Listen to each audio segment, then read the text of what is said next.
Kemudian pelanggaran yang ke-44 adalah berbaur dengan laki-laki asing seperti saudara laki-laki suami, ipar maksudnya. Suami dari saudara perempuan, ipar juga ya maksudnya. Ya. Jadi saudara suami atau suami dari saudara perempuan. Anda punya adik perempuan, kakak perempuan, suaminya dia, itu juga ipar Anda. Itu bukan mahram. Sepupu laki-laki dan semisalnya. Menganggap remeh bercanda dengannya, mengeraskan suara dan tidak berhijab di hadapannya. Yaitu sebagian wanita memakai barqa atau cadar, menemani mereka duduk dan berdandan di depannya tanpa rasa malu. Padahal Nabi SAW bersabda, "Iyyakum wad-dukhula 'alan nisa." Faqala rajulun minal ansar, "Ara'aita al-hamwa ya Rasulullah?" Qala al-hamul maut. Janganlah kalian menemui wanita, jangan sengaja berdua-duaan segala macam. Seorang laki-laki Ansar bertanya, bagaimana dengan ipar? Ya Rasulullah, adikku atau kakakku boleh nggak ketemu sama istriku berduaan gitu? Maka beliau mengatakan sallallahu alaihi wasallam, ipar justru kematian. Hadis riwayat Bukhari Muslim. Baik, sebelum kita lanjutkan saya akan paparkan dulu di sini poin-poin ini. Kata penulis berbaur dengan laki-laki asing seperti saudara laki-laki suami atau suami dari saudara perempuan. Maksud dalamnya juga di sini tentunya suami tante, ya, karena itu bukan mahram Anda. Ini semua teman-teman sekalian boleh kita berinteraksi secara umum.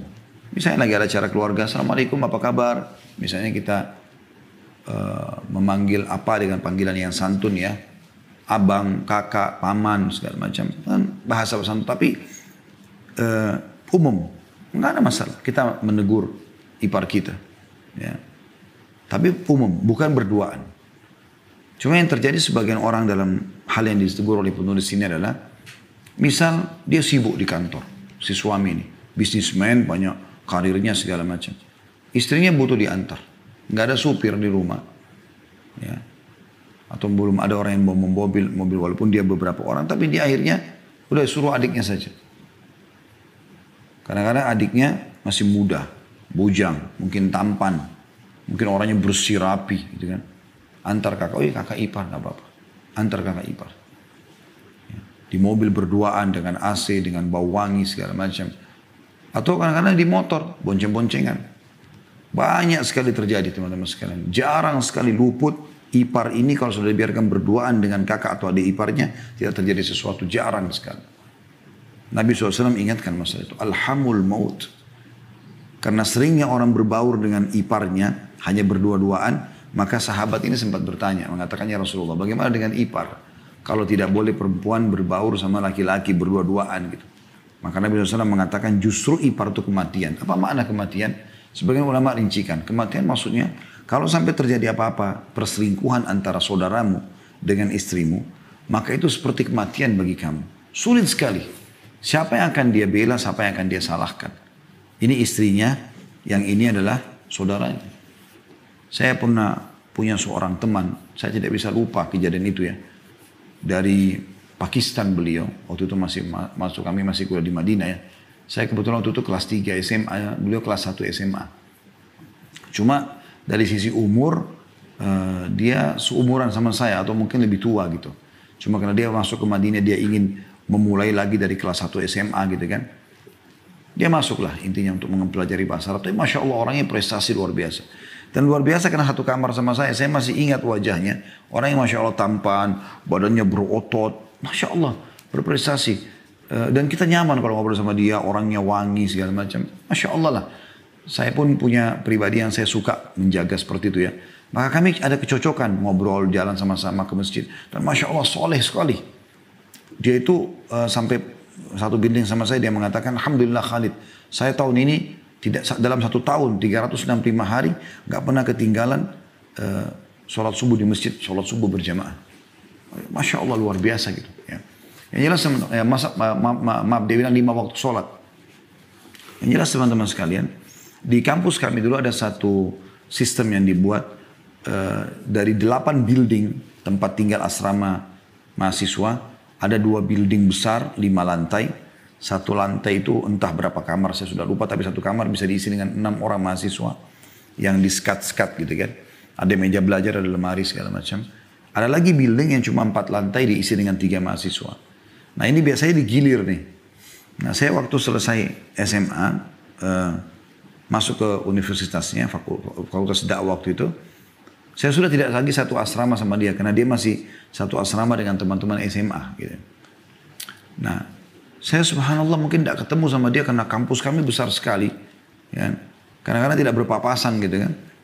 Saya ke fakultas kuliah, dia ke SMA-nya gitu. Mungkin hampir setahun lah, setahun ya. Saya baru ketemu sama dia. Lama sekali. Tiba-tiba saya ketemu, saya lihat dia sangat kurus gitu. Mukanya itu subhanallah pipinya kayak hilang. Kayak agak lesu gitu. Saya sampai ragu gitu. Saya sampai dekati dia, Assalamualaikum warahmatullahi wabarakatuh. Apa kamu si Fulan? Ada nama dia, tidak usah saya sebutkan ya. Dia mengatakan, iya benar. Saya bilang, ada masalah apa? Dulunya dia kekar kayak binaragawan. Hilang ototnya gitu. Kurus. Ya, pipinya sampai ya hilang gitu. Mukanya sampai kelihatan kayak tua. Ada apa akhi? Kita baru belum ketemu hampir setahun lah kurang lebih. Dia bilang, Khalid saya ada masalah. Kalau kau ada waktu izinkan saya datang ke kamar kamu, asram. Saya mau cerita. Dia bilang silakan. Saya bilang silakan datang. Insya Allah ba'da isya kalau nggak salah seingat saya waktu itu. Dia datang lah. Terus dia datang, boleh dia duduk. Terus dia bilang, kebetulan di kamar. Tadinya ada 3 orang di kamar itu ya. Tapi alhamdulillah waktu itu saya dapat satu kamar. Bertiga semuanya orang Indonesia. Ya, saya kebetulan dengan sepupu saya, dengan satu teman sahabat dekat saya dari Kota Mobagu, dari Sulawesi Utara. Kebetulan sepupu saya sama dia ini, teman saya lagi tidak ada. Maka teman yang dari Pakistan datang lalu ceritalah dia. Apa teman-teman yang diceritakan? Dia bilang Khalid. Kebetulan dia memang waktu SMA itu, dia udah nikah. Dan dia tinggalkan istrinya bersama satu anaknya di rumah orang tuanya. Dan di rumah orang tuanya ini ada kakak kandung dia laki-laki sudah menikah juga tinggal di situ. Jadi satu rumah mereka. Dia bilang alhamdulillah pertama saya menikah, istri saya solehah, saya bahagia sama dia. Dan saya sudah minta sama dia supaya dia sabar karena saya bisa pulang setahun sekali. Nah memang kami dulu di kampus itu, kami kuliah kurang lebih 9 sampai 10 bulan ya. Ya sekitar 10 bulan lah. 2 bulannya liburan gitu kan. Tentu yang saya maksud adalah liburan panjang ya. Ada liburan pekanan, ada liburan jangka pendek yang cuma seminggu, 2 minggu. Yang liburan besar itu 2 bulan. Biasanya setelah semester akhir gitu. Dia bilang itu saya pulang 2 bulan lalu saya balik lagi gitu kan. Kurang lebih rumah tangganya sudah berjalan 3 tahun. Dia bilang yang terakhir saya pulang beberapa bulan yang lalu. Lalu saya berkumpul sama istri saya merasakan ada kebahagiaan. Tapi tiba-tiba istri saya ini seperti orang yang ketakutan dan ada yang dia mau ungkapkan. Dia sudah lama pendam tapi dia serba salah, sampaikan atau enggak gitu. Pada saat itu sudah nggak bisa lagi dia tahan, dia ungkapkan. Dia mengatakan ada hal yang perlu saya sampaikan. Tapi saya harap jangan dulu marah. Lalu saya katakan apa itu, lalu dia cerita. Ternyata jadi selama dia berbulan-bulan di kampus Madinah gitu kan, di kampus kami, itu yang selalu interaksi sama istrinya di sana kan iparnya. Dan subhanallah dikuasa oleh syaitan. Istrinya hanya mengatakan awalnya tidak ada apa-apa. Tapi lama-kelamaan dia sering natap saya, dia sering tegur sapa dan segala. Terakhir dia ungkapkan perasaannya. Saya sudah ingatkan, tapi lama-lama namanya wanita melemah dan terjadilah perzinahan. Kata teman saya ini, saya begitu dengar kisah itu, saya shock kali. Dan perlu kamu tahu, bukan cuma badan saya yang habis seperti ini. Prestasi saya pun di sekolah sangat menurun sekarang. Saya tidak tahu harus buat apa. Subhanallah, saya langsung teringat hadis Nabi SAW. Dan ini hadis sudah kami pelajari dari dulu. Waktu seorang Ansar mengatakan, ya Rasulullah, bagaimana dengan ipar? Saya temukan kasus lapangan. Maka Nabi mengatakan ipar adalah kematian. Karena teman saya mengatakan, saya serba salah kan. Siapa yang saya mau salahkan? Istri saya kan? Sementara saya sendiri memang belum mampu siapkan rumah, harus berbuat rumah. Atau kakak ipar saya yang memang selalu terkena fitnah, selalu lihat istri saya di rumah situ. Siapa yang harus saya bela, siapa yang harus saya salahkan? Tapi akhirnya saya ambil kesimpulan daripada saya sakit hati, saya ceraikan istri saya. Sampai hanya waktu itu sempat saya berikan diskusi, saya ungkapkan dia supaya dia sabar segala macam. Dan saya berikan solusi untuk dari saya masih ingat. Saya mengatakan tidak ada solusi lain kecuali anta itu maksudnya kamu harus nikah segera. Supaya ada wanita pengganti yang bisa menghibur kamu, yang akhirnya menghilangkan ingatan kamu dengan kejadian itu. Dia bilang, alhamdulillah, apa yang kamu ungkapkan ini Khalid, saya sempat berpikir juga. Saya bilang, karena kamu di Madinah, di sini juga ada banyak keluarga-keluarga Pakistan yang bukan warga negara Saudi. Mereka punya anak-anak perempuan, coba tanya, menikah dengan orang baik-baik. Dia bilang, insya Allah, alhamdulillah berapa waktu setelah itu dia sampaikan kalau dia sudah akan menikah dengan seorang wanita yang memang turunan sama dari Pakistan di sana gitu. Tapi ini teman-teman contoh kasus lapangan yang terjadi. Jadi jangan pernah dianggap remeh masalah ini. Sekali lagi kalau berbaur secara umum, saya pun kalau ketemu ipar-ipar saya tegur, Assalamualaikum apa kabar. Tapi kalau untuk berduaan, itu nggak boleh tentunya. Ya, ini yang dimaksud dalam bahasan ini. Begitu juga teman-teman sekalian, selain ipar disebutkan sepupu laki-laki. Nah ini saya sering temukan kasus dan itu pengakuan ikhwah ya, dalam masalah ini. Bahwasanya memang di Indonesia ini sering kali mereka anggap sepupu itu saudara. Sehingga dia keluar berhijab dalam rumah kalau sama sepupunya nggak bersaudara. Nggak masalah, bukan masalah buat mereka. Sehingga di rumah sama sepupunya pakai celana pendek, ya pakai rok pendek dan segala macam. Ini berbahaya sekali ini, ya. Bahkan saya pernah berkunjung di rumah seseorang, itu berkumpullah antara perempuan-perempuan sama laki-laki dan mereka, saya waktu itu subhanallah memang diundang pada saat itu datang ya. Kemudian saya datang, saya tidak tahu apakah memang itu saya lebih cepat datang atau tidak, tapi saya datang tiba-tiba saya assalamualaikum dan terlihat kedap itu terbuka. Mereka lagi berbaring di lantai, laki-laki perempuan, dan saya tahu mereka ini adalah sepupu semuanya, bukan saudara. Jadi, ini terjadi. Pada saat saya tanya, kenapa ini kan dalam agama. Dia bilang itu kan sepupu Ustaz. Dan memang kenapa kalau sepupu? Kan sepupu saudara. Ya, saya bilang tetap sepupu bukan mahram dan boleh menikah. Ada di antara mereka yang tidak tahu mengatakan, oh berarti boleh menikah ya. Ada juga yang sudah tahu tapi dianggap ya sudahlah, kayak gak ada syahwat gitu loh. Ini gak bisa. Nah, ini sering terjadi teman-teman sekalian. Sama sepupu pun begitu.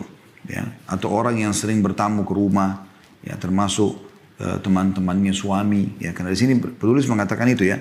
Saya ulangi poin 44-nya, berbaur dengan laki-laki asing seperti saudara laki-laki suami, ya ipar tadi ya. Suami dari saudara perempuan, saya tambahkan tadi juga suami dari tante ya. Sepupu laki-laki dan semisalnya. Menganggap remeh bercanda dengannya, mengeraskan suara dan tidak berhijab di hadapannya. Ya. Bahkan menemani mereka duduk dan berdandan di depannya tanpa ada rasa malu. Padahal Nabi SAW sudah ingatkan, hati-hati jangan kalian masuk sengaja menemui wanita. Apalagi mereka lagi tidak berhijab. Maka seorang laki-laki mengatakan bagaimana kalau ipar? Kata Nabi SAW, ipar adalah kematian. Selanjutnya kata penulis, tidak cukup sampai di situ. Bahkan sebagian dari wanita bersalaman dengan mereka. Ini hukumnya haram. Baik dengan penutup seperti sarung tangan dan semisalnya, maupun dengan tanpa penutup.